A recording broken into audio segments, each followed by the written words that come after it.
menerima diriku apa adanya, selain kasih-Mu, Yesus.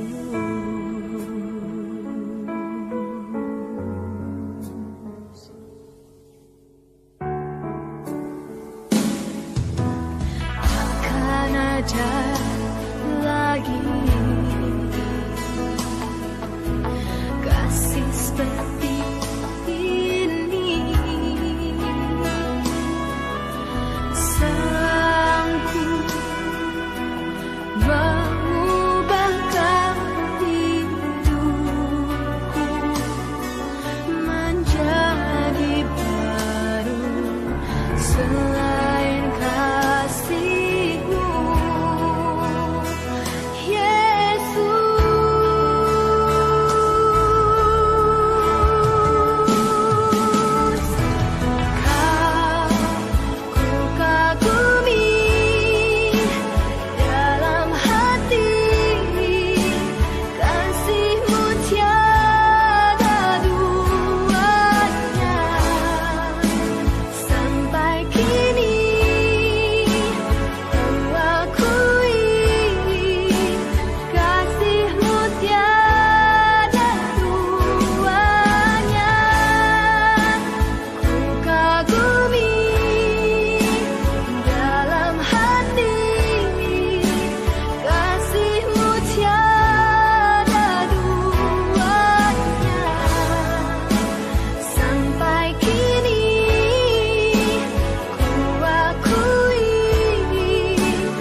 akan ada lagi kasih seperti ini, sanggup mengubahkan hidupku menjadi baru, selain kasih-Mu,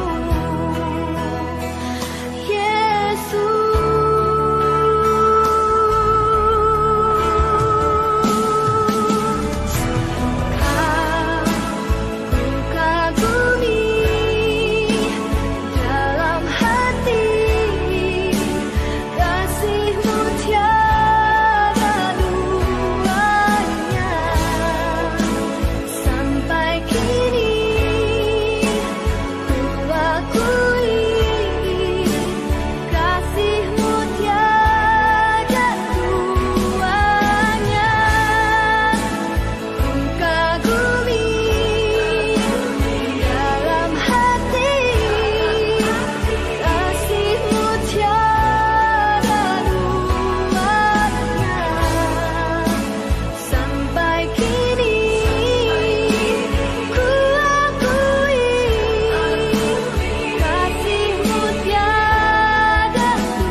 kembali ke surga.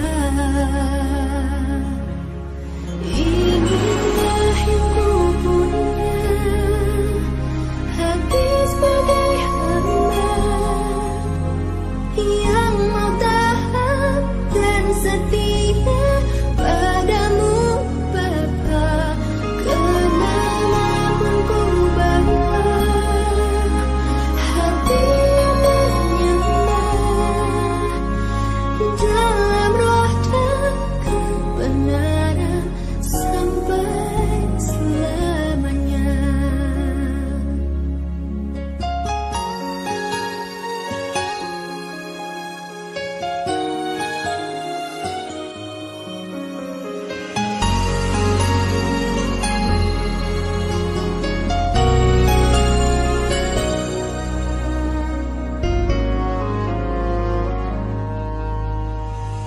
Ku tak membawa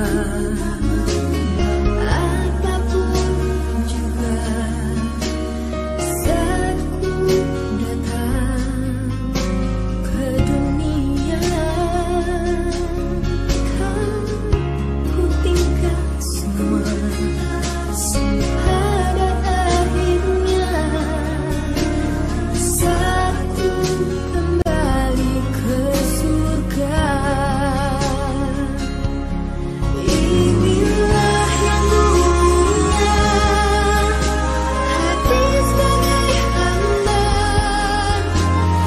yang mau taat dan setia padamu Bapa. Kemanapun ku bawa, hati menyembah dalam roh dan kebenaran sampai selamanya.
sebab ku tak dapat jalan sendiri.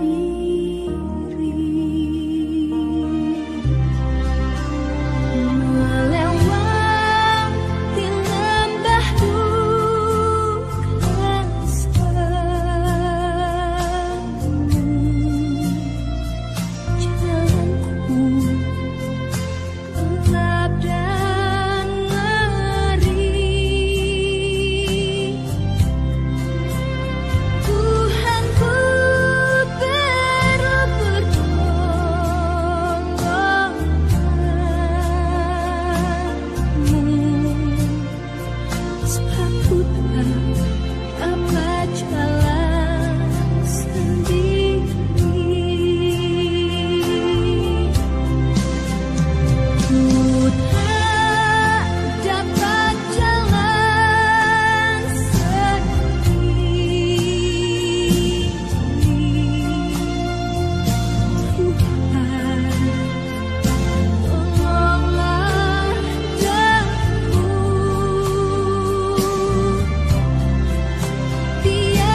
Tunaikan sembahku berikan bagimu Allah yang mulia.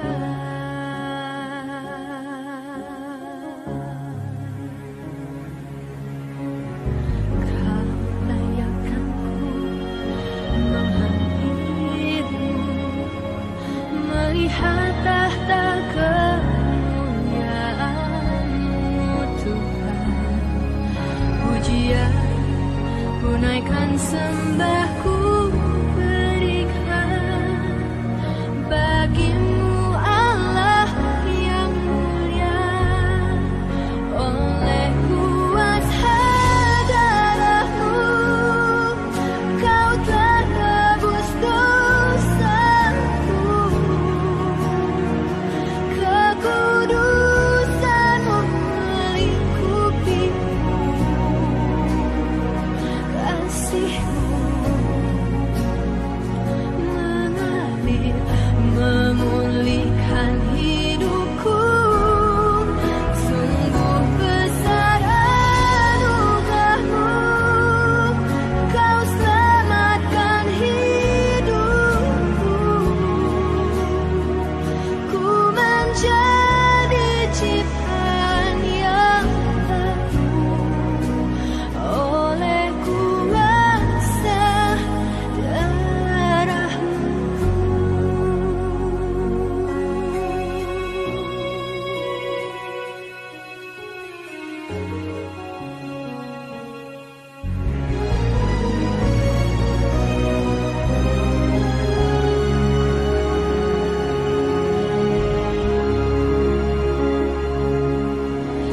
Kau layakkanku menghampirimu, melihat tahta kemuliaan-Mu Tuhan. Pujian, ku naikkan sembahku berikan bagimu Allah yang mulia. Oleh kuasa darah-Mu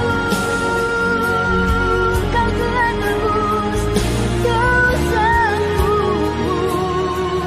Kekudusan-Mu melingkupiku. Kasih-Mu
jawabanku.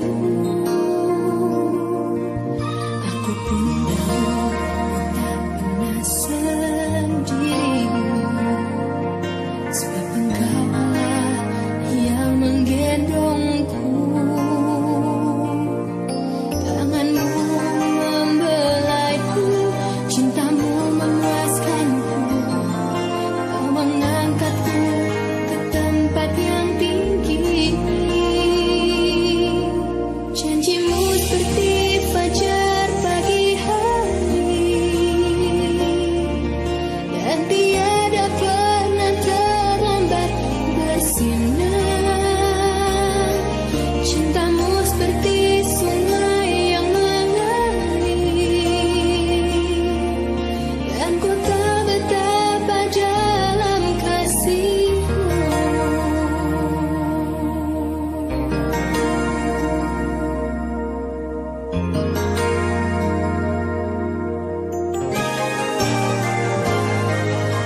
Ketika ku hadapi kehidupan ini, jalan mana yang harus ku pilih? Ku tahu ku tak mampu, ku tahu ku tak sanggup. Hanya Kau Tuhan tempat jawabanku. Aku pun tahu ku tak pernah sendiri, sebab Engkau Allah yang menggendongku. Cintamu memuaskanku, Kau mengangkatku ke tempat yang tinggi. Janjimu seperti fajar pagi hari, dan tiada pernah terlambat bersinar. Cintamu seperti sungai yang mengalir, dan ku tahu betapa dalam kasihmu.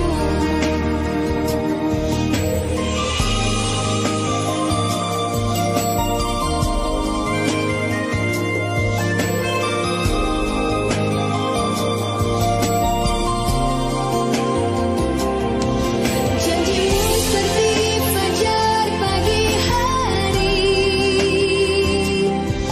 dan tiada pernah terlambat bersinar. Cintamu seperti sungai yang mengalir, dan ku tak betapa dalam kasihmu.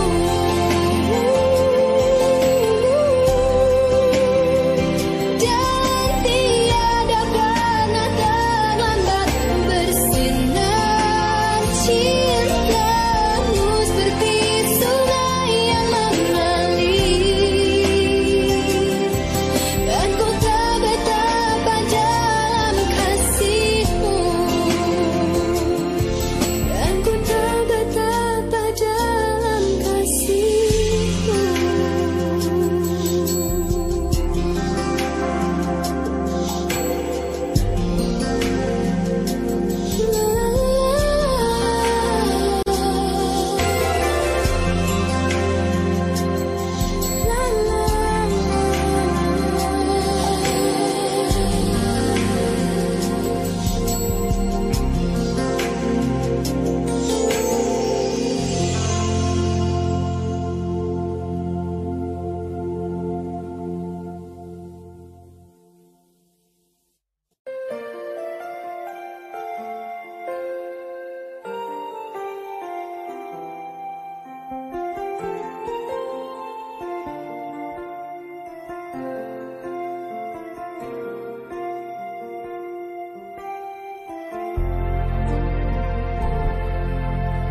Tak terbatas kuasa-Mu, Tuhan.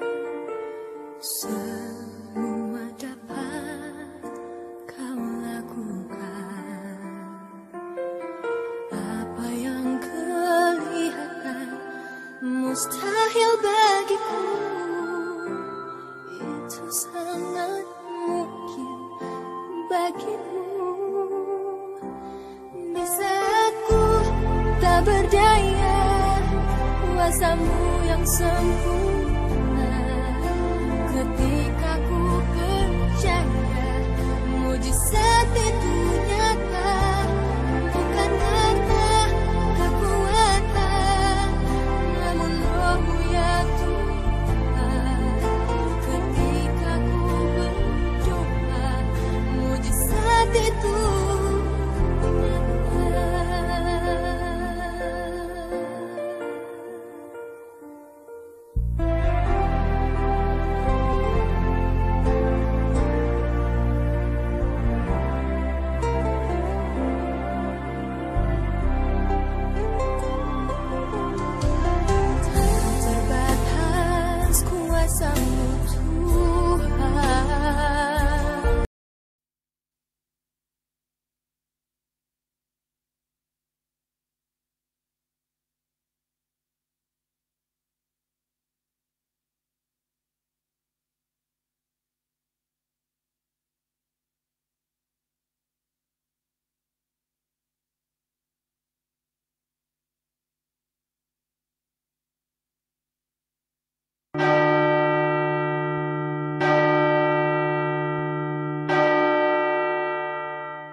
Selamat hari Minggu umat Tuhan. Dengan penuh kasih dan sukacita, kami menyambut kehadiran Bapak, Ibu, dan saudara sekalian dalam ibadah hari Minggu ketiga masa Prapaskah ini melalui channel YouTube GPIB Jurangmangu. Kami berharap semua berada dalam keadaan sehat. Hari ini kita memasuki minggu kedua khotbah berseri dengan tema besar melihat ke belakang untuk berjalan ke depan, dengan topik sakitnya di mana? Pengalaman mati yang dialami Yesus bukan hanya pengalaman fisik, tetapi Yesus juga mengalami penderitaan mental. Sebuah pengalaman traumatis yang maha dahsyat sebagai manusia.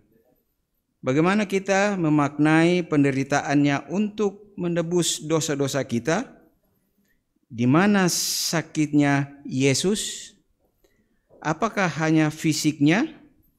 Bagaimana sakitnya kita jika dibandingkan dengan rasa sakit yang dialami Yesus? Proses penyelamatan adalah sebuah perjalanan rasa sakit yang luar biasa. Kita sering melihat pada salib semata. Mengertikah kita proses berat yang dialaminya? Mari kita dalami itu dalam ibadah pagi hari ini dengan pelayan firman Tuhan, Pendeta Nancy Nisapi Rehata. Umat Tuhan, marilah berdiri. Kita menggagungkan Allah dan mengawali ibadah kita ini dengan menyanyi bersama dari Kidung Jemaat 17, Tuhan Allah hadir. Diam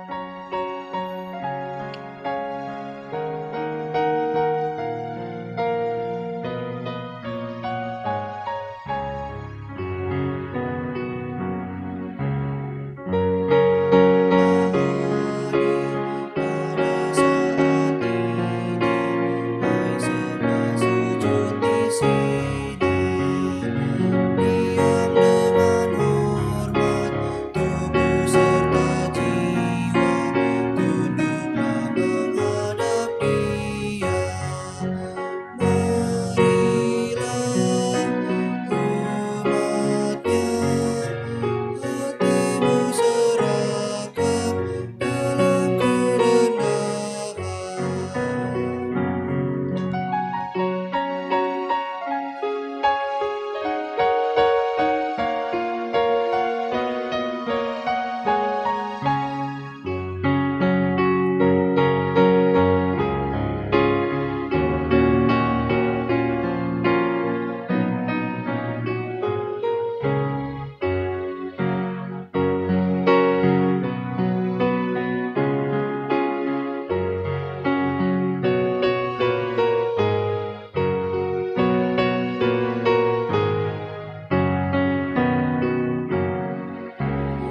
Umat yang dikasihi Tuhan, mari kita tahbiskan ibadah ini.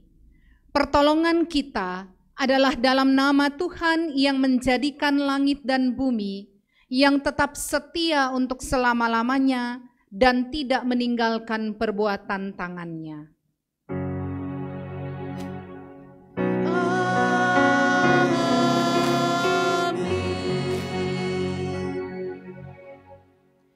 Terimalah salam rasuli, kasih karunia dan damai sejahtera dari Allah Bapa kita dan dari Tuhan Yesus Kristus menyertai kamu sekalian. Dan menyertaimu juga.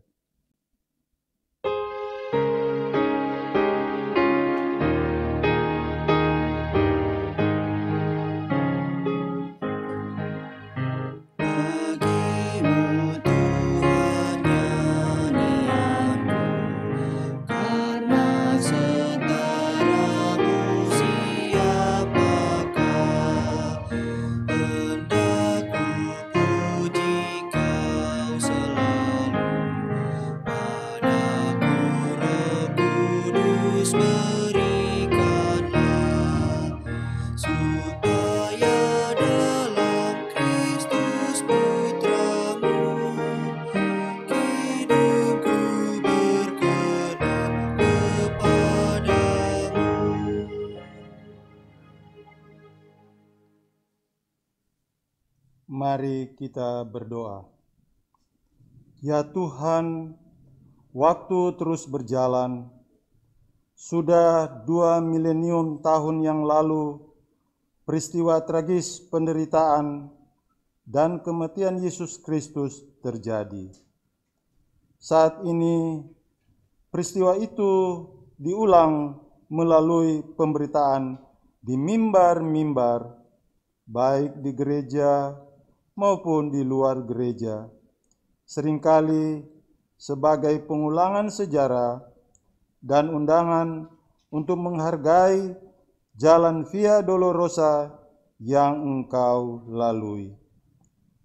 Beberapa film kolosal pun dibuat untuk menggambarkan beratnya penderitaan yang Engkau alami, ya Yesus. Kami larut di dalamnya dan memaknainya secara fisik. Betapa kesakitannya Yesus. Kami sering mengabaikan kesakitan terdalam dan yang terpenting dibandingkan dengan penderitaan fisik yang dialami oleh dirimu, ya Tuhan. Sebuah penderitaan yang harus Engkau tanggung agar kami tidak perlu menjalani yang terberat itu. Kematian yang Yesus alami adalah kematian total tubuh, jiwa, roh.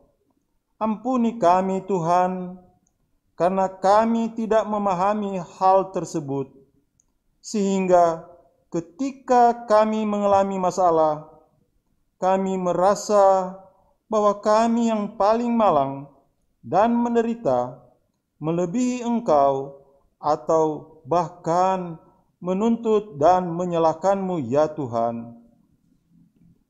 Ajarkan kami di minggu-minggu Paskah ini lebih banyak membangun kedekatan denganmu, ya Tuhan, semakin mengerti dosa kami, dan semakin berhikmat ketika menghadapi persoalan dalam hidup. Terima kasih karena kasih-Mu tidak pernah berbatas, tidak pernah setengah-setengah. Terima kasih karena Engkau selalu bersama kami. Dalam nama Yesus Kristus kami memohon dan bersyukur. Amin.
Umat yang dikasihi Tuhan, kita akan masuk dalam pemberitaan firman Tuhan.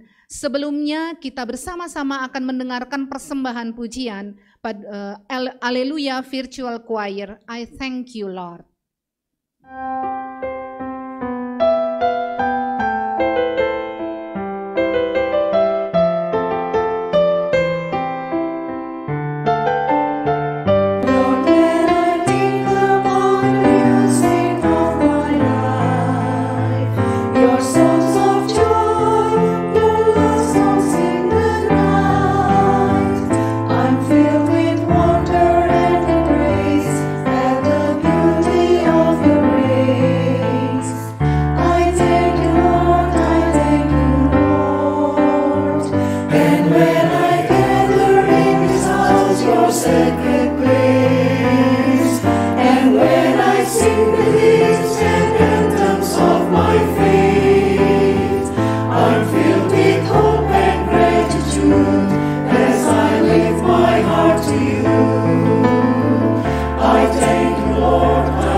Umat Tuhan, kita akan masuk dalam pemberitaan firman Tuhan. Mari sebelumnya kita berdoa, memohon tuntunan kuasa Roh Kudus. Kita berdoa.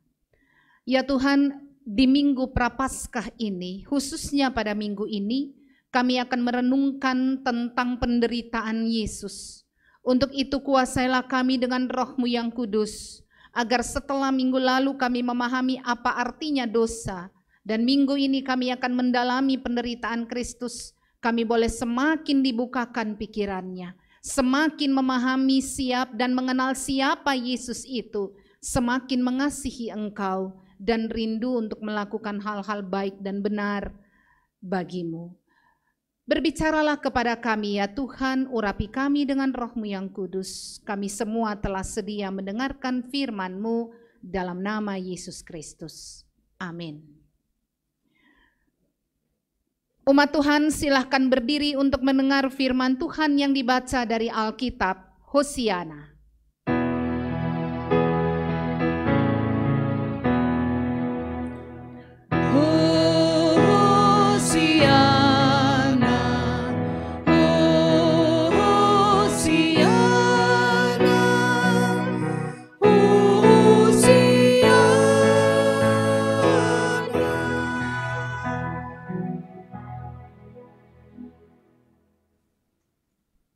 Bacaan Alkitab hari ini dari Yohanes 19 ayat 1 sampai dengan 11.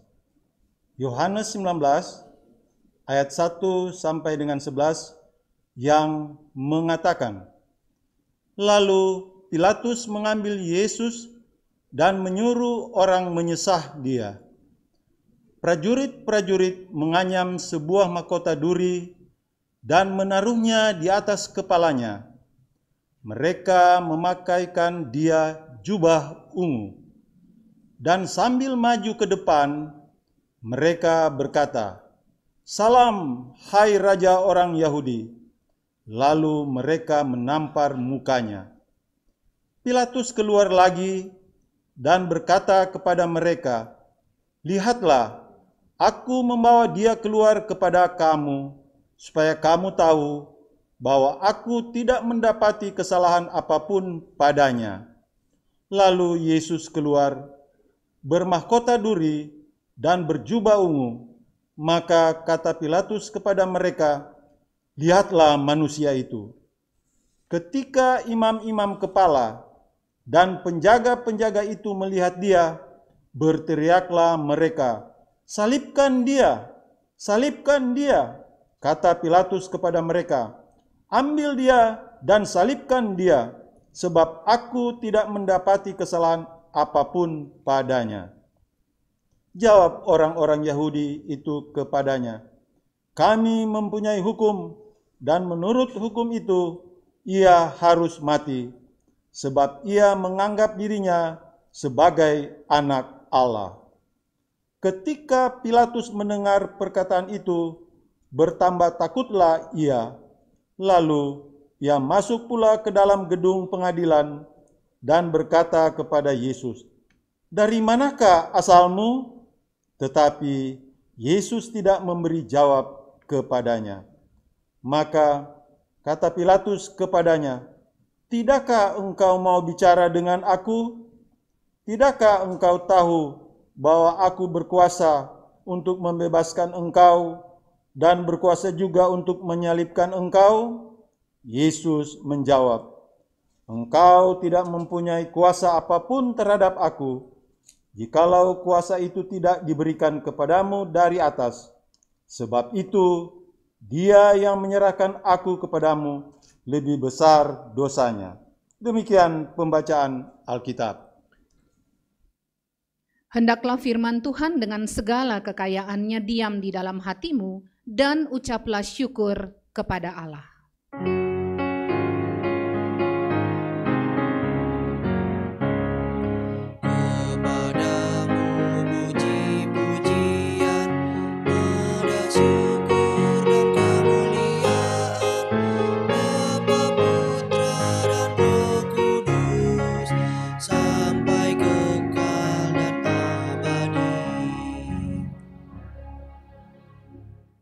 Ibu, Bapak, dan Saudara dipersilahkan duduk kembali. Bapak, Ibu, dan Saudara, tema khotbah kita, khotbah berseri kita pada hari ini, sakitnya di mana? Ini merupakan bagian dari rangkaian khotbah berseri. Sebenarnya intinya adalah mengajak Bapak, Ibu, dan Saudara untuk berefleksi tentang perjalanan kehidupan ini, tetapi melihat apa yang sudah dialami oleh dunia ini atau dijalani oleh dunia ini melalui kehadiran Sang Juru Selamat. Jadi kalau minggu lalu kita bersama-sama telah melihat apa itu dosa dan mengapa Allah sangat membenci dosa, maka minggu ini kita akan melihat bagaimana proses penderitaan Yesus Kristus dalam rangka membebaskan kita dari ikatan dosa yang mengerikan itu. Dan kita akan melihat topik sakitnya di mana. Baik, Bapak, Ibu, dan Saudara, kalau mengikuti pembacaan Alkitab tadi, maka kita diperhadapkan dengan Pilatus, Pontius Pilatus. Siapakah Pontius Pilatus itu?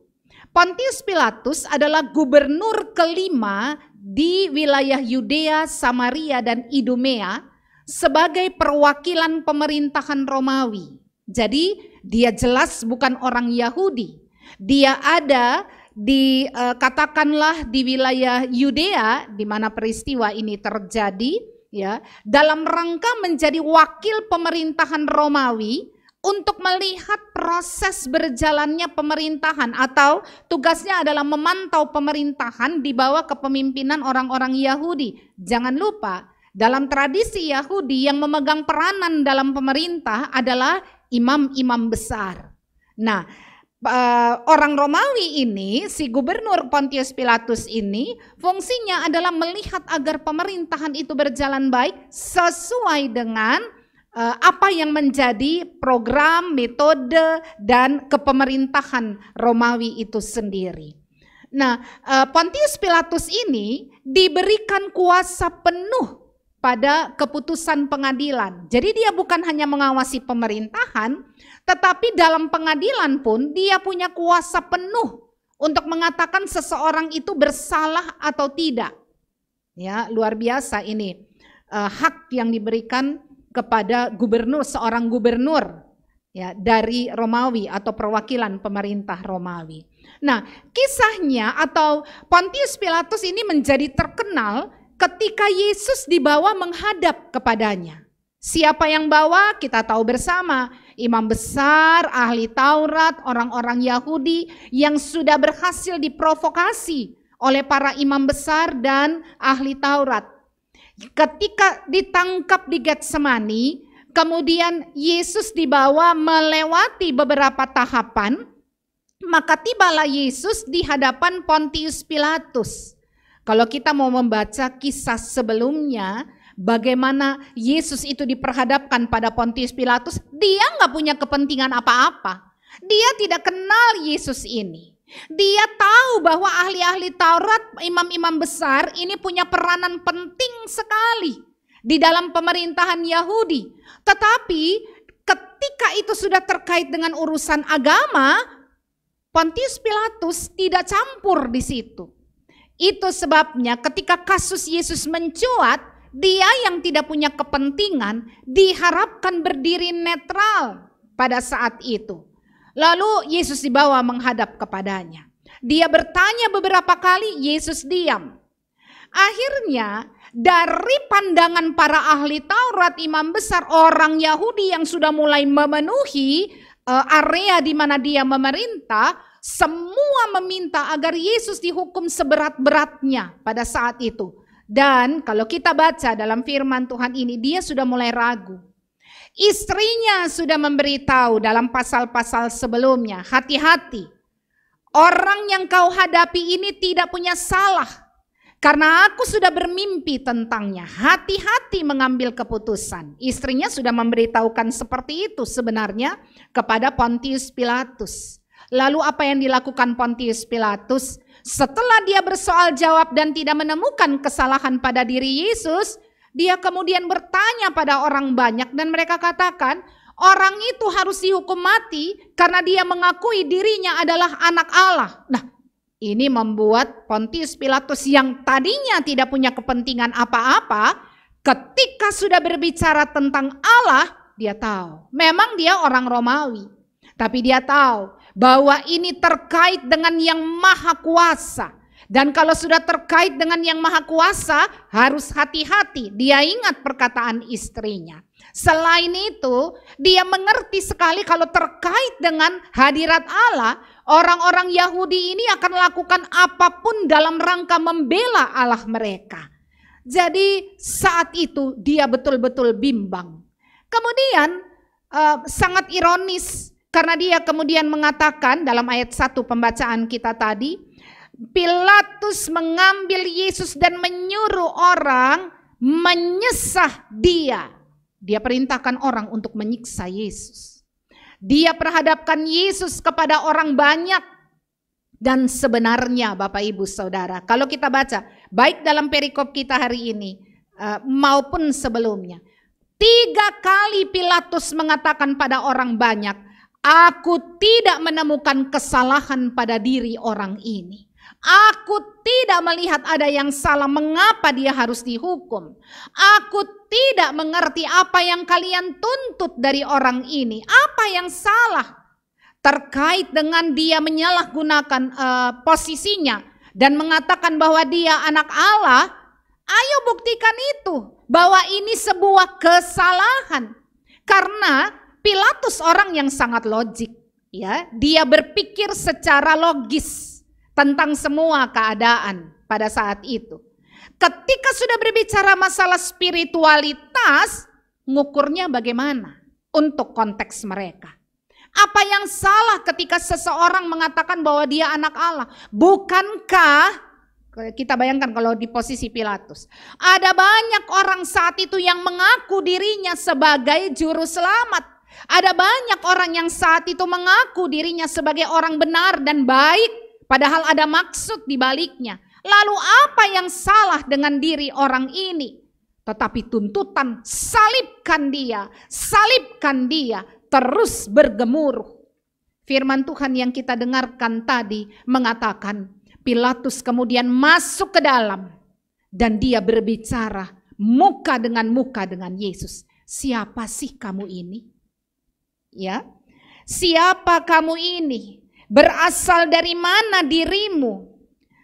Yesus diam saja dan dia pakai powernya. Kamu tahu nggak? Kamu dihukum atau tidak itu bergantung dari aku.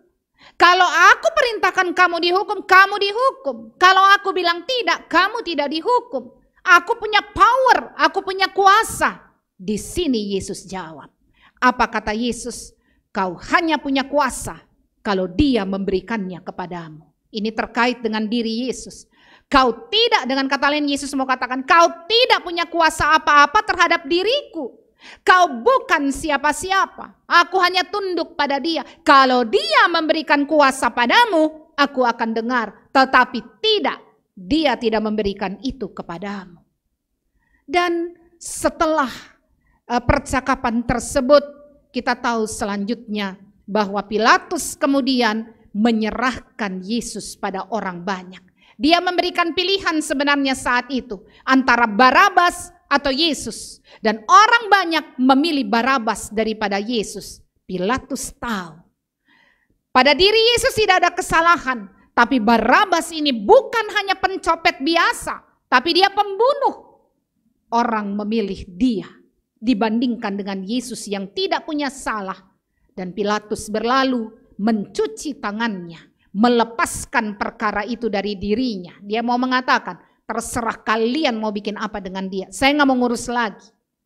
Dan ini proses penderitaan yang dialami Yesus. Luar biasa. Mulai dari Getsemani dia sudah mengalami penderitaan yang tidak sederhana. Ketika muridnya yang mengikutinya selama 3 tahun lebih menciumnya untuk menjual dia dengan uang 30 keping perak.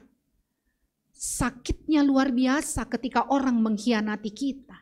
Orang yang kita percaya, orang yang kita sayang, orang yang kita perlakukan dengan sangat baik, dia menjual kita. Bayangkan Bapak Ibu Saudara, betapa sakitnya Yesus. Lalu proses itu berjalan terus, penyesahan, penyiksaan, apalagi sebutkan semua yang buruk dikenakan pada diri Yesus. Film kolosal, tadi saya kata tadi dalam doa hari ini dikatakan film kolosal, apa tuh yang terakhir itu ya, yang menggambarkan penderitaan fisik yang Yesus alami. Dia dicambuk bukan dengan cambuk kulit, tetapi yang ujungnya ada besi berduri, dan setiap kali cambuk itu tertanam di punggungnya lalu ditarik, dagingnya ikut tercabut. 39 kali dia dicambuk. Penderitaan yang luar biasa. Lalu Bapak Ibu Saudara, kalau ditanya, apakah penderitaan itu yang membuat kita semua lalu dibebaskan? Penderitaan fisik Yesus. Apakah rasa sakit yang Yesus alami secara fisik sudah dapat kita pakai sebagai patokan? Ini penderitaan yang luar biasa yang dihadapinya. Bapak Ibu Saudara, bukan hanya penderitaan fisik yang tidak manusiawi, tetapi fisik mental hancur lebur pada saat itu. Ingat posisi Yesus sebagai manusia saat itu. Hancur lebur. Kalau ada agama lain yang mengatakan, ya gak masalah lah dia seperti itu. Dia Tuhan kok. Dia tahan kok rasa sakit itu. Enggak masalah buat dia. Orang jelas dia manusia tapi juga Allah. Dalam posisi ini, Yesus adalah manusia. Dan penderitaan fisik serta mentalnya luar biasa. Dihancur leburkan, dipermalukan, harga dirinya diinjak-injak. Katakanlah, dia manusia biasa, bukan anak Allah. Tetapi siapa orang yang mau diperlakukan seperti itu? Bahkan ibunya tidak boleh dekat dengannya. Murid-murid jauh semua daripadanya. Betapa rasa sakit Yesus itu luar biasa. Bapak Ibu Saudara, ini bukan hanya masalah fisik dan mental, tetapi ini adalah penderitaan rohani ketika dia terpisah dari Allah. Di sini rasa sakit yang luar biasa itu ia alami. Maksudnya apa? Saya berikan gambar ini, Bapak Ibu dan Saudara. Ingat, ketika manusia diketahui berdosa, Allah mengutus malaikat mengusir manusia keluar dari Taman Eden. Kejadian 3 dan 4 mengatakan apa? Allah mengutus 2 malaikat berjaga-jaga di Taman Eden itu dengan pedang yang bernyala-nyala. Orang-orang ini tidak boleh lagi masuk ke dalam. Dan pada saat itu, Bapak Ibu dan Saudara kekasih Tuhan, apa yang terjadi? Begitu mereka keluar dari Taman Eden, yang mereka alami adalah keterpisahan dari Allah. Dan itu menyakitkan sekali. Urus diri kalian. Aku tidak mau berurusan lagi dengan kalian. Saya gambarkan dengan jurang ini. Ketika jurang itu begitu dalam, Allah di sana, manusia di sini. Yesaya 59 ayat 2 mengatakan, yang merupakan pemisah antara kamu dan Allahmu ialah segala kejahatan. Itu yang diperbuat manusia. Ketika ingin sama dengan Allah, kau sudah melakukan kejahatan. Dan yang membuat dia menyembunyikan diri terhadap kamu, sehingga ia tidak mendengar, ialah segala dosamu. Allah, dikatakan Yesaya, menyembunyikan dirinya dari umat. Allah tidak mau mendengar umat. Kenapa? Karena dosa. Keterpisahan itu terjadi. Begini mungkin ya, lebih tepat. Allah dan manusia. Ada jurang yang sangat dalam. Allah tidak mau tahu dengan manusia. Itu sebabnya kita lihat dalam perjanjian lama. Upaya untuk meraih keselamatan itu, menjembatani relasi itu, terus dilakukan. Kami ini gak bisa apa-apa. Ada banyak hal dari kemanusiaan kami yang tidak bisa selesai kalau kami terlepas dari Engkau. Tapi itu terjadi. Bapak Ibu Saudara, 2 Tesalonika 1 ayat 9 mengatakan, mereka ini akan menjalani hukuman kebinasaan selama-lamanya, dijauhkan dari hadirat Tuhan dan dari kemuliaan kekuatannya. Mengerikan sekali. Ini dampak dari dosa, Bapak Ibu dan Saudara. Dijauhkan dibinasakan selama-lamanya, dijauhkan dari hadirat Allah dan kemuliaan kekuatannya. Karena apa? Karena dosa. Ini mengerikan sekali. Jurang itu memisahkan betul-betul. Allah tidak mau campur tangan. Kalian jangan ganggu hadiratku, kemuliaanku, kekuatan kemuliaanku kalian tidak bisa sentuh sama sekali dengan segala dosa yang kalian lakukan. Jadi Bapak, Ibu, dan Saudara, ini yang paling mengerikan. Yesus bukan hanya mati secara fisik, tetapi juga roh. Dia mengalami keterpisahan itu. Ini kematian total yang harus dia alami. Kalau penderitaan fisik, luka akan sembuh. Apalagi katakanlah katakanlah Yesus tidak mati ya, dan dia dirawat dengan beragam rempah-rempah, dia akan pulih. Dia bisa pulih dari luka-luka fisiknya. Tetapi itu tidak cukup.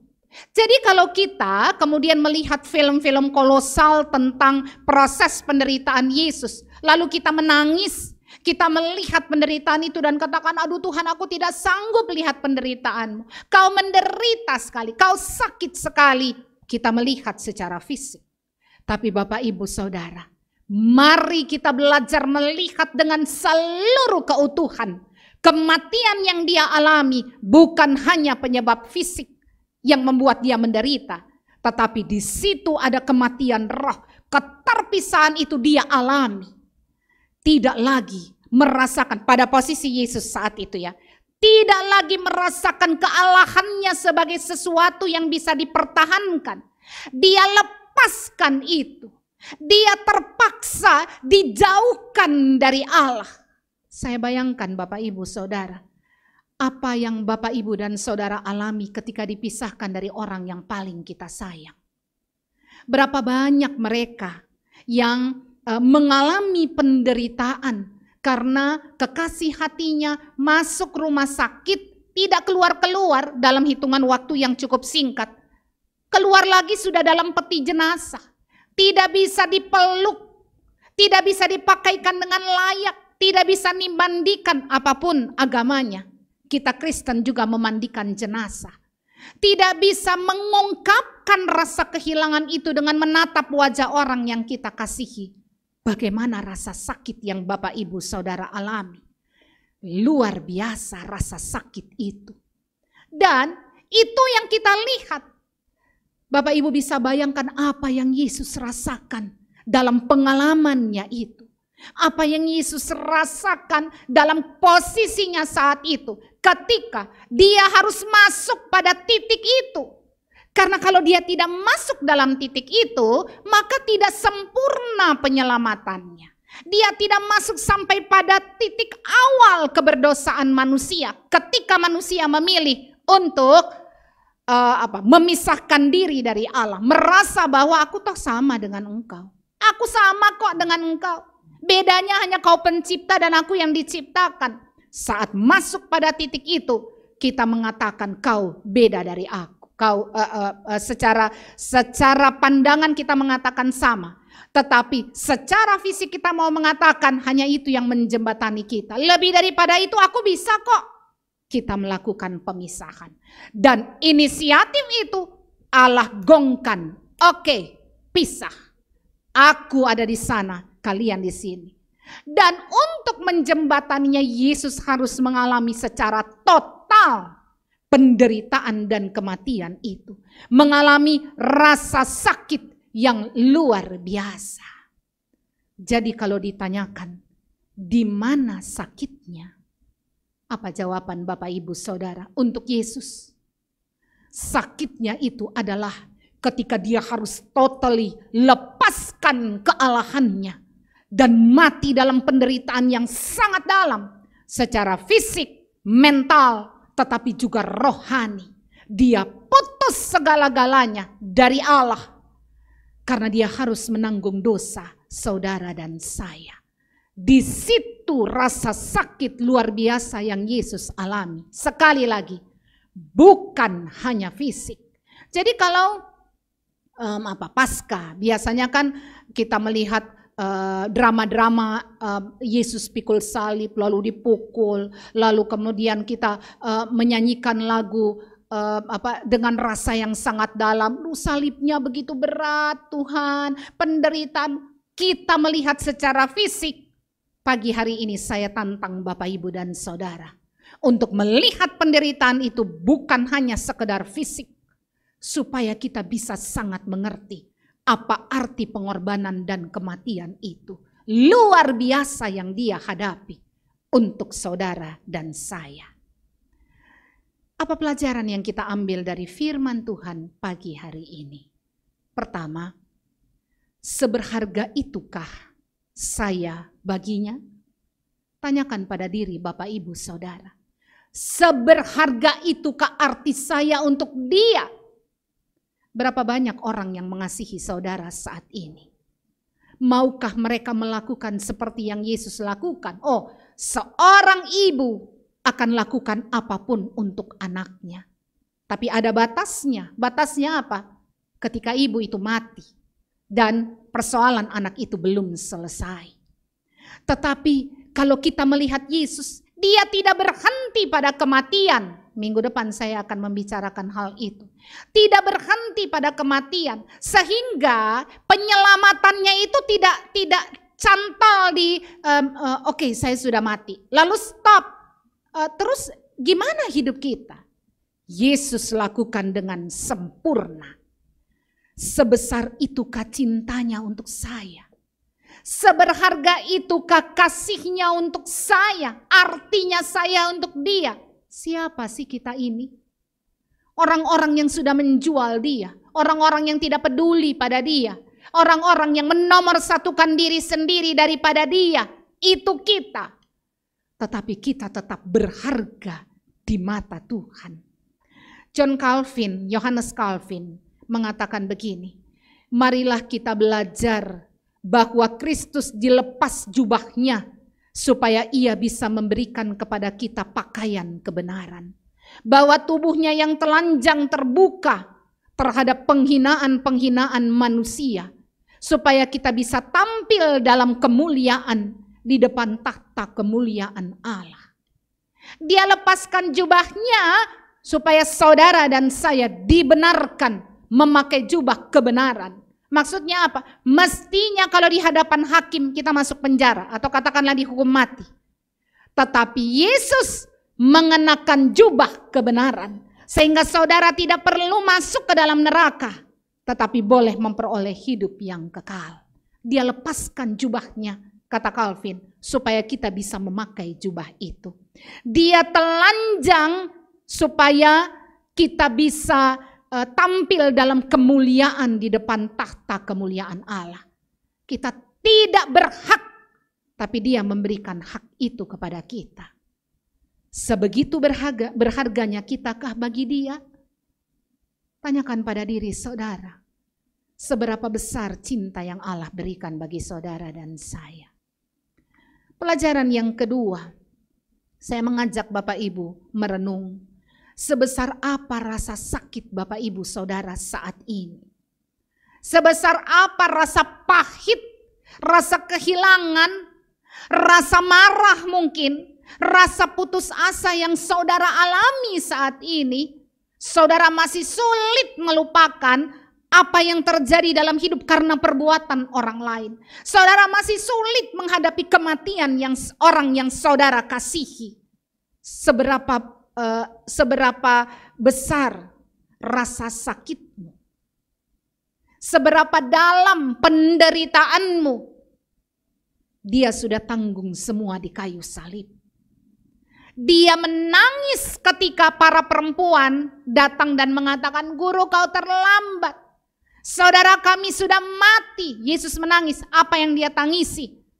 Kepahitan dari dosa itu yang membuat kematian hadir. Dia menangisi itu. Jadi kalau dia sudah disalibkan, Bapak Ibu Saudara, artinya apa? Kita kalau mengalami kematian, orang yang kita kasihi ketika mengalami kematian, dan Yesus memeluk dengan luar biasa, maka kita dapat katakan seberharga itu arti dia untuk mereka yang sudah dibawanya pulang. Jadi jangan pernah khawatir, jangan takut tentang orang yang kita kasihi. Yesus membawa dalam cintanya yang besar dan dia tinggal menyertai saudara dan saya saat ini. Angkat kepala, hadapi hari depan. Bukan berarti kita berhenti merasakan kehilangan. Bukan berarti kita lalu joget-joget lalu kemudian melupakan orang yang kita kasihi kalau itu adalah kematian. Tetapi cara memandang kita tentang kematian itu berubah. Cara kita menghadapi kematian orang yang kita kasihi berubah. Kenapa? Karena ada Yesus di dalamnya. Bersama yang mati, tapi juga bersama dengan saya. Jadi kita hadapi hari-hari yang ada di depan dengan angkat kepala dan tersenyum.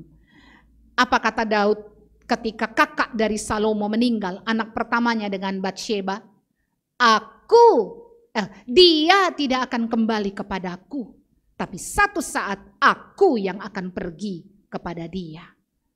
Sebesar itu cinta Allah kepadamu. Pelajaran terakhir, pembenaran atas diri sendiri akan membawa pada kehancuran. Itu yang dilakukan oleh Pontius Pilatus. Itu yang dilakukan oleh murid yang mencium Yesus, Yudas. Itu yang dilakukan banyak orang yang memilih untuk tidak bersama Yesus, tapi bersama kebanggaan dirinya, pride-nya, kesombongannya. Pembenaran atas diri sendiri akan membawa pada kehancuran. Karena takut jabatannya, karena takut terkait nama baiknya di hadapan banyak orang, Pontius Pilatus yang punya hak penuh untuk menentukan seseorang bersalah atau tidak, memutuskan Yesus itu bersalah dan menyerahkan dia kepada massa. Sebuah keputusan ironis. Tapi Allah izinkan itu terjadi. Karena lewat peristiwa itu, maka proses penderitaan itu berjalan dan kita selamat. Bapak, Ibu, dan Saudara, jangan membenarkan diri sendiri. Mari kita belajar untuk melihat selalu dari sudut Allah. Bisakah? Layakkah saya ini kalau ambil keputusan ini atau tidak layak? Mari kita renungkan bersama. Teks khotbah hari ini atau renungan pada pagi hari ini mengajak kita sama-sama melihat pada proses yang Yesus alami, menghargai itu dan semakin mencintai Dia. Terpujilah Kristus. Amin.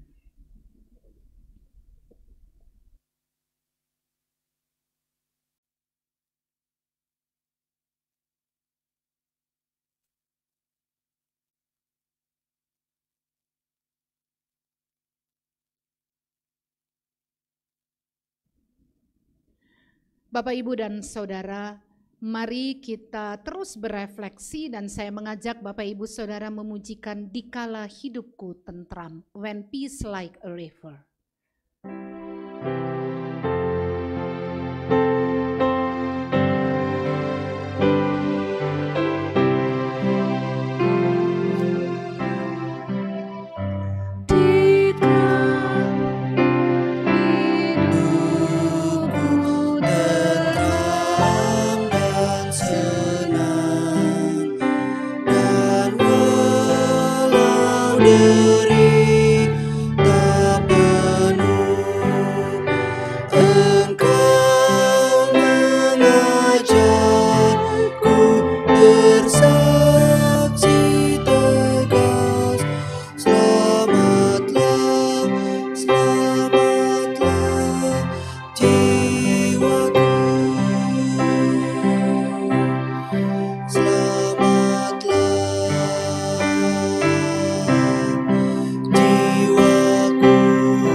Bapak, Ibu, dan Saudara dipersilahkan berdiri. Bersama dengan orang percaya di segala tempat, marilah kita membarui pengakuan iman kita seturut pengakuan iman rasuli.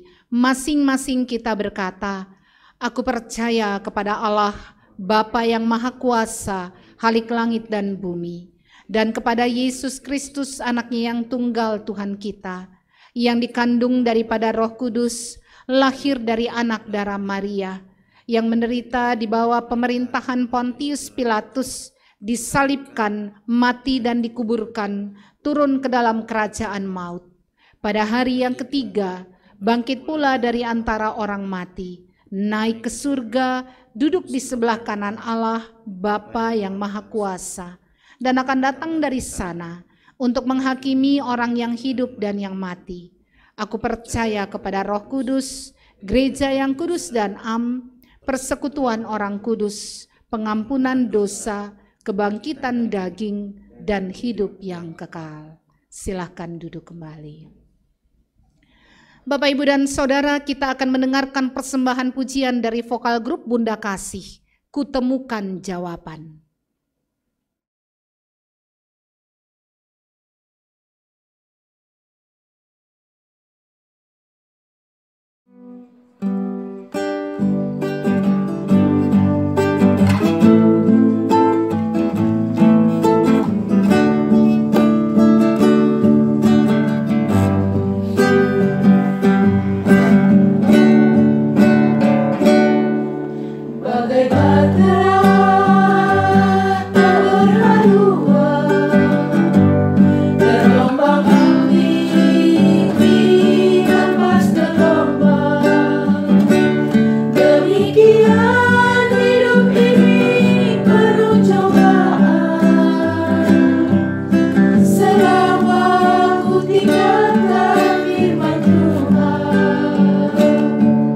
Tapi kini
Vokal Grup Bunda Kasih dari GPIB Jemaat Jurangmangu. Bapak, Ibu, dan Saudara, mari kita masuk dalam doa syafaat. Kita berdoa. Ya Tuhan, kami bersyukur untuk perjalanan hidup bersama dengan Tuhan. Kami bersyukur karena firman Tuhan mengingatkan kami sangat berharga di mata dan di hati Allah. Tuhan melakukan segala-galanya bagi kami. Bahkan yang paling tidak pernah bisa kami mengerti itu yang Engkau lakukan. Penderitaanmu bukan hanya fisik, tapi Engkau menderita segala-galanya. Mental, spiritual, kematian yang Engkau alami adalah bukan hanya kematian tubuh, tapi juga kematian roh. Engkau siap untuk terpisah dari Allah ketika mengalami semua proses itu ya Tuhan. Karena semua itu untuk menyelamatkan kami. Ajarkan kami untuk tidak membuang keselamatan itu dengan sia-sia. Ajarkan kami untuk semakin mengerti mengapa kami harus mencintai Tuhan. Tolong kami Tuhan agar hidup kami semakin baik dan benar di hadapan Tuhan. Pagi hari ini ya Bapa, kami berdoa untuk bangsa dan negara kami. Kami mohon urapan Tuhan agar persoalan di tengah bangsa ini dapat selesai. Baik itu bencana alam maupun COVID-19, pandemi COVID-19, persoalan-persoalan ekonomi dan politik, kami berdoa untuk semuanya. Kami mohon uluran tangan kasih Tuhan agar masalah-masalah itu dapat teratasi. Kami berdoa juga Tuhan untuk mereka yang saat ini menderita karena pandemi COVID-19. Tuhan tolong jamah mereka agar yang baik itu di rumah sakit ataupun yang di ruang ICU. Tuhan mau tolong mereka agar dapat dipulihkan kesehatannya. Berkati juga para medis untuk menjalankan seluruh fungsi, peran, dan tanggung jawab mereka. Kami berdoa untuk proses vaksinasi yang sedang dijalankan di tengah bangsa kami ini. Tuhan tolong agar semua orang boleh memperolehnya. Tuhan berikan juga hikmat agar dengan manajemen yang sangat baik proses vaksinasi ini boleh dijalankan untuk setiap penduduk di Indonesia ini dengan waktu yang cukup cepat. Kami mohon campur tangan-Mu ya Tuhan dan pengurapan-Mu. Kami berdoa untuk gereja-gereja Tuhan di Indonesia dalam pelayanannya. Tuhan kiranya memberkati agar pelayanan gereja dapat berjalan dengan baik. Secara khusus kami berdoa untuk GPIB Jemaat Jurangmangu. Tuhan memberkati agar kami semua yang berada di Jurangmangu ini selalu berada dalam pemeliharaan Tuhan. Kami berdoa untuk proses penyusunan PKA yang sedang dijalankan. Tuhan memberkati tim kerja, juga setiap kami yang ikut mengambil bagian dalam proses penyusunan PKA ini, agar kami boleh menghadirkan program-program kerja yang memuliakan nama Tuhan dan membuat jemaat semakin dekat dengan Tuhan. Tuhan tolong pengurusan relokasi gereja dari ruko yang ada untuk pindah ke jalan utama Pondok Karya, agar boleh berjalan dengan baik dalam tuntunan Tuhan. Kami bukan siapa-siapa Tuhan, karena ini pekerjaan Tuhan. Kami percaya Engkau akan turut campur tangan di dalamnya. Tolonglah ya Tuhan proses-proses pengurusannya. Kami berdoa untuk jemaat yang saat ini mengalami duka cita. Tuhan mau pulihkan mereka. Yang sakit Tuhan mau sembuhkan mereka. Pak Edi Sahusilawane, Bapak Saudara James Poluan, Bapak Simon Katuuk, Bapak Charles Someling, dan Ibu Rita Someling. Tuhan tolong jamah mereka dalam nama Yesus agar mereka boleh sembuh kembali. Dan kami berdoa pada saat ini ya Tuhan untuk para janda, duda, lansia, yatim piatu, dan saudara-saudara di lembaga permasyarakatan. Tuhan sertai mereka, berikan semangat untuk menjalani kehidupan. Dan kami berdoa Tuhan untuk keluarga Walinter Tahi Hamonangan Sitorus, keluarga Ibu Yoselima Bubun Malisa Alphonse, keluarga Bapak Simon Katuuk, Bapak dan seluruh anak-anak. Kami juga berdoa untuk keluarga Ibu Suniwati Daci. Tuhan ada bersama dengan mereka semua, menganugerahkan yang terbaik dalam kehidupan mereka, memberikan kebahagiaan dan sukacita menjalani kehidupan, menjamah yang sakit agar disembuhkan, memberikan semangat bagi seluruh anggota keluarga dalam menjalani hari-hari yang ada di hadapan mereka, dan limpahkanlah berkat yang berkelimpahan dalam hidup mereka juga.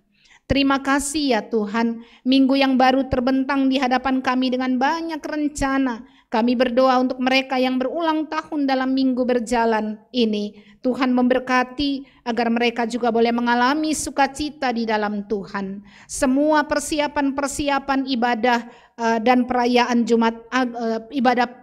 Jumat Agung dan perayaan ibadah dan perayaan Paskah di jemaat-jemaat, Tuhan memberkati persiapan-persiapannya agar boleh dilakukan dengan baik.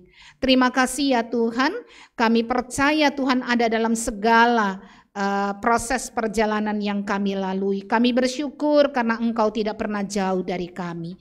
Kami memohon kasih sayang Tuhan selalu ada dalam langkah kehidupan kami. Dengarkanlah doa kami ini ya Tuhan, yang kami panjatkan dalam nama Yesus Kristus yang sudah mengajar kami berdoa.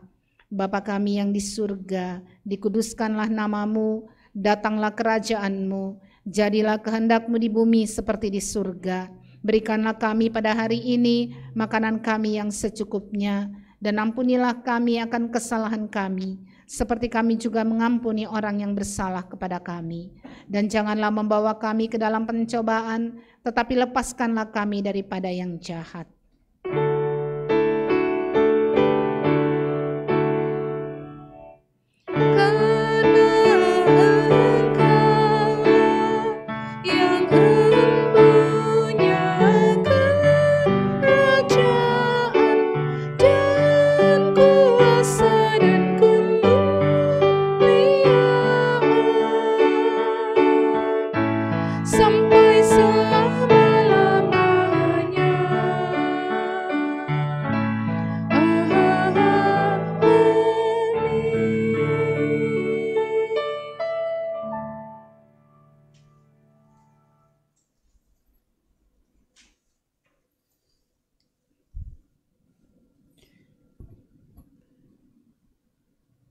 Umat yang diberkati Tuhan, firman Tuhan dalam Mazmur 50 ayat 23 mengatakan, siapa yang mempersembahkan syukur sebagai korban, ia memuliakan aku.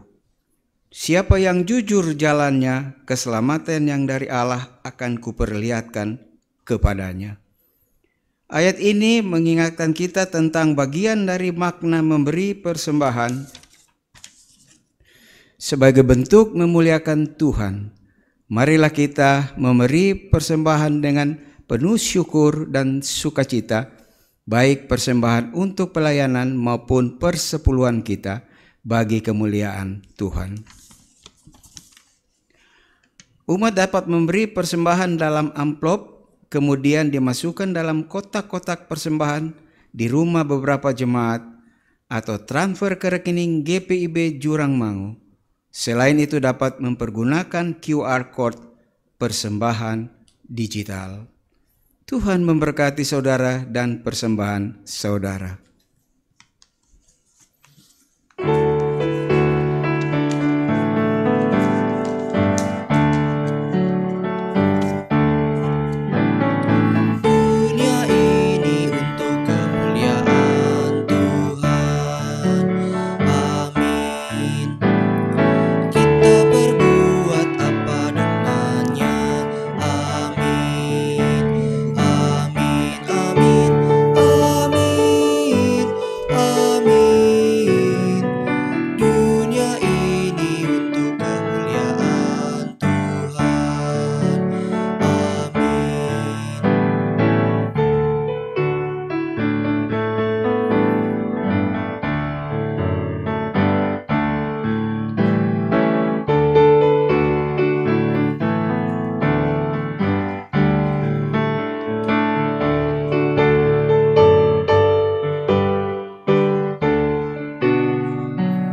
Umat, mari kita menyanyikan baitnya yang kelima.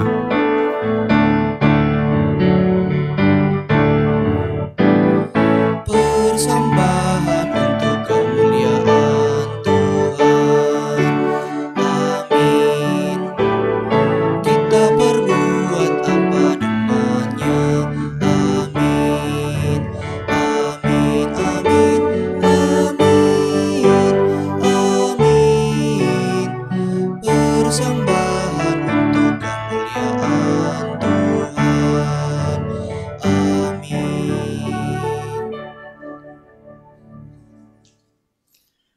Mari berdiri untuk menyerahkan persembahan ini kepada Tuhan dalam doa syukur. Ya Tuhan, terima kasih untuk pernyataan dan kasih-Mu bagi gereja dan pribadi serta keluarga kami masing-masing. Kami mengalami banyak mukjizat dalam kehidupan ini, sebagaimana ada kami saat ini. Terimalah persembahan kami sebagai ungkapan syukur atas kebaikan dan kasih Tuhan.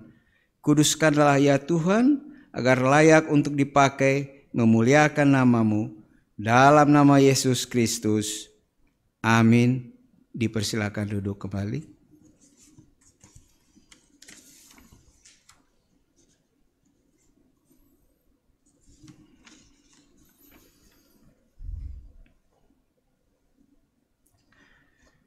Presbiter yang bertugas mengucapkan terima kasih kepada Pendeta Nancy Nisapi Rehata yang telah memberitakan firman Tuhan secara daring bagi kita semua pada ibadah pagi ini. Kiranya Tuhan Yesus memberkati ibu dan keluarga dalam kehidupan dan pelayanannya. Terima kasih juga kepada Alleluia Choir GPIB Philadelphia dan vokal grup Bunda Kasih, serta semua pelayan ibadah yang telah mengambil bagian dalam pelayanan pada ibadah pagi ini. Tuhan Yesus memberkati pelayanan Bapak, Ibu, Saudara-saudari sekalian. Mohon kesabaran dan perhatian jemaat untuk mengikuti Sariwarta Minggu 14 Maret 2021. Pertama, ibadah khotbah berseri. Dalam rangka refleksikan perjalanan kehidupan beriman kita di masa Prapaskah ini, GPIB Jurang Mangu mengadakan ibadah khotbah berseri dengan topik melihat ke belakang untuk melangkah ke depan dalam ibadah hari Minggu ini sepanjang bulan Maret 2021 dengan pelayan firman Pendeta Nancy Nisapi Rehata. Topik minggu depan 21 Maret 2021 adalah apakah Yesus perlu bangkit? Kedua, ibadah Pelkat PA dan PT. Diberitahukan kepada seluruh anak layan Pelkat PA dan Pelkat PT, ibadah hari Minggu pelayanan anak PA GPIB Jurang Mangu dilaksanakan setiap hari Minggu pukul 11.00 WIB. Dan ibadah hari Minggu Persekutuan Taruna atau PT GPIB Jurang Mangu dilaksanakan setiap hari Minggu pukul 7.30 WIB. Ibadah menggunakan Zoom, link dapat dilihat di warta jemaat. Mohon perhatian dari semua orang tua anak layan PA PT. 3. Ibadah keluarga. Akan dilaksanakan ibadah keluarga pada hari Rabu tanggal 17 Maret 2021 pukul 19.00 WIB dengan pelayan firman Pendeta Nancy Nisapi Rehata dengan menggunakan Zoom dan live streaming YouTube GPIB Jurang Mangu. Demikian sari warta minggu ini. Warta selengkapnya dapat dibaca di warta jemaat GPIB Jurang Mangu melalui website Jurang Mangu. Atas perhatiannya kami ucapkan terima kasih. Kami mengingatkan kembali agar jemaat tetap melakukan protokol kesehatan dengan ketat.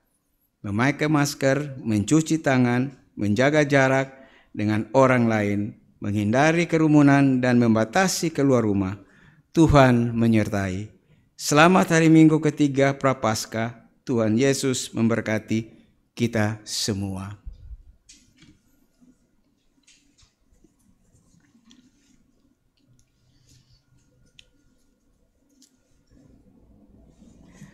Umat yang dikasihi Tuhan dipersilahkan berdiri. Mari kita kembali dalam kehidupan kita sehari-hari, renungkanlah rasa sakitnya memulihkan kita. Tetapi rasa sakitnya menyadarkan kita bahwa keselamatan itu tidak murah. Dan kita harus hidup benar dan baik untuk menyatakan keselamatan kita pada dunia dengan sepenuh-penuhnya sebagai bentuk penghormatan kita pada Tuhan. Saya ingatkan kembali Bapak, Ibu, dan Saudara, minggu depan kita akan bertemu kembali dengan topik besar, melihat ke belakang untuk melangkah ke depan dengan tema khusus, apakah Yesus perlu bangkit? Mari kita pujikan bersama di setiap janjiku dan setiap doaku sebelum menerima berkat Tuhan.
Saudara, arahkanlah hati dan pikiranmu kepada Tuhan dan terimalah curahan berkat-Nya.